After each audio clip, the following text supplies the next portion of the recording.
Hey guys, Hitman89 here, I hope you're doing great, and today I'm gonna show you the best single player games of 2023 so far. As usual, a little thumbs up to support the channel is always welcome. Now let's kick things off with a game that just came out. I think it's safe to say that anyone who liked Star Wars Fallen Order will also like Jedi Survivor. As a matter of fact, it's bigger and better than the first one in almost every aspect. And I say almost because when it comes to performance, whether you're on PC or console, you'll have to deal with an unstable frame rate to say the least. But hey, by the time most people find out about this video, maybe the performance issues will be fixed.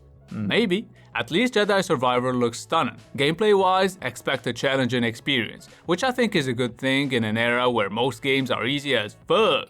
Not everyone's got a current-gen console or a beefy PC though, so if you're on PS4, Resident Evil 4 might be for you. I beat the original on PS2, loved it so much, even though I used to be a pussy. I remember making my brother sit there and watch me play so I wouldn't be too scared. When it comes to this remake, I beat it in 18 hours, which is pretty damn good for a Resident Evil game. It's not really scary, it's stressful though, and it can be quite nerve-wracking, but it's fun and highly addictive at the same time, which in my opinion is the perfect mix, cause I'm really not into shitting my pants.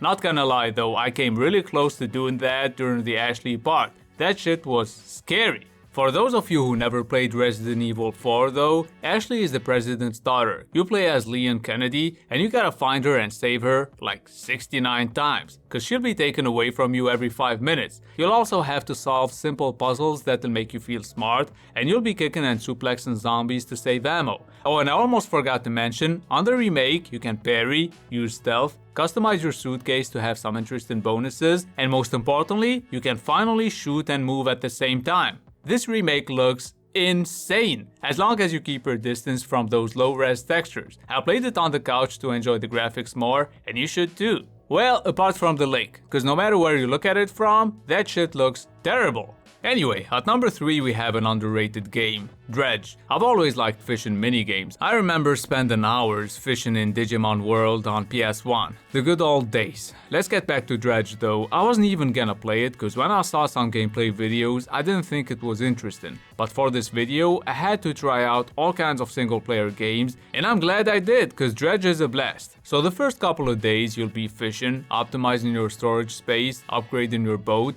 and then some weird shit will happen. That's when you'll have to investigate the evil stuff that takes place during nighttime. Make sure you're well prepared, otherwise instead of catching fish, you might end up sleeping with the fishes.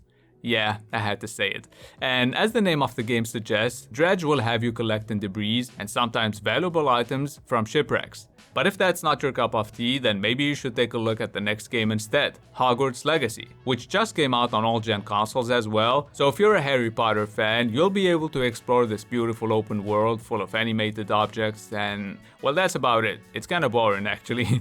At least you can make your own character and customize your gear. Oh, and you know how most RPGs ask you a bunch of questions to determine what class you should be? Well, here, in order to decide which house you belong to, you'll be asked a couple of questions, which could be boiled down to, are you a piece of shit? Yes or no? I also wish it had more RPG elements since, you know, it's meant to be an RPG in the first place. It's still a good game though, but I'm not into Harry Potter or magic stuff for that matter. I'm more of a melee guy, so this game is not really for me. Speaking of melee, let's move on to the 5th game. If you were disappointed by Dying Light 2 and you wanted the better looking, more fun and polished experience without the parkour and open world, then Dead Island 2 is exactly what you need. I think disabling the health bars makes it look way better, so that's what I did. By the way, this is one crazy good looking game. I mean, I saw the trailers and I expected some sort of downgrade, especially for consoles, but nah, it looks amazing. It's also pretty damn fun. Once I started playing it, I couldn't put the controller down. Even my wife sat down and watched me play,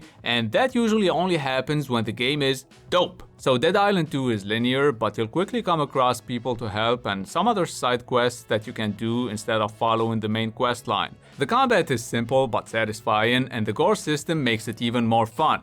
If you like that kind of stuff. I understand that not everyone shares my passion for beheading and dismembering people. In video games, obviously, no need to call 911. Now let me show you another FPS. And this one will most likely remind you of BioShock, but in an alternate universe where the Soviets made some incredible scientific discoveries that led to, long story short, robots are now everywhere. Atomic Heart looks great, but I wish it had interactive cutscenes. Oh, and in my opinion, destructible environments would make this game so much better. Cause you can't just have a couple of breakable objects and say your game has destructible environments. Also, I don't know about you, but I found the dialogues horrible. Actually, the whole writing is kinda shitty. I'll tell you why I think that. The main protagonist is always pissed and makes you feel like every objective in this game is a chore, and I have to say, it gets annoying real quick. That's a shame, because Atomic Heart could have been an awesome linear game, but instead, they had to make it open world, without adding anything interesting to do out there. Okay, now I'm pissed, so let's just take a look at the next game.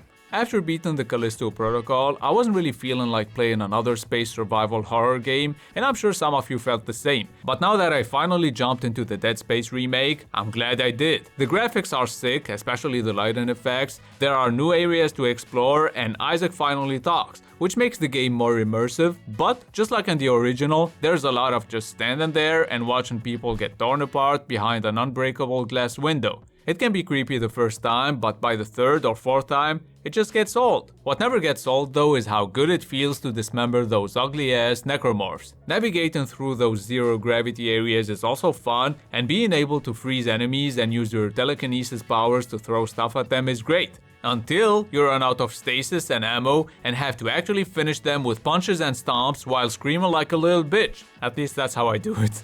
So if you don't know whether to pick this or the Callisto Protocol and you want something that'll scare the shit out of you, then obviously get Dead Space. Now let's take a look at a completely different game. Tchia is an open world sandbox game with a cute and chilled vibe, and as you explore this beautiful world, you'll encounter numerous points of interest that you can interact with, but since this is a sandbox style open world, you don't have to follow any objectives. While some elements will inevitably remind you of Breath of the Wild, Tchia stands out due to the fact it allows you to possess animals and objects. Now the next game I want to show you is none other than The Legend of Zelda Tears of the Kingdom. And even though it's not out yet, I decided to still put it on this video to make it future-proof, because I've seen enough preview videos to know it's a masterpiece. It runs like shit though, just like Breath of the Wild, and if you are wondering if weapons are still made out of glass, they are.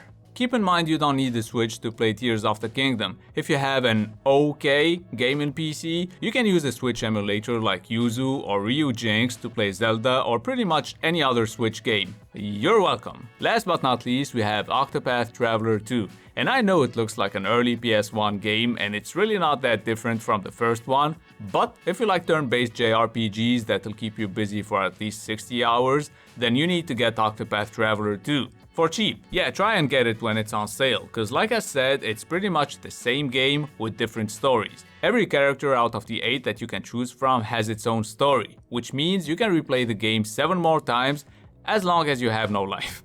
Before I let you guys go, here are a couple of games that didn't make the list cause they came out last year, but they're still worth checking out. I feel like High on Life didn't get the love it deserves. It's hilarious, especially if you like Rick and Morty, and I hope it comes to PlayStation at some point so more people can experience it. Another game I think everyone should play is A Plague Tale Requiem. It's so much better than the first one, and there aren't that many stealth games out there.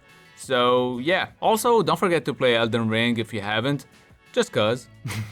And that's gonna be it for the best single-player games of 2023 so far. I threw in a couple of underrated games to make sure you find something you like. But if you haven't and you feel like you need some more options, then check out my top 10 adventure games video and I'm sure you'll find a couple of games you're liking. Speaking of liking, don't forget to leave a like to support the channel, and also, if you're new, please subscribe. It's been Hitman89, see you guys very soon.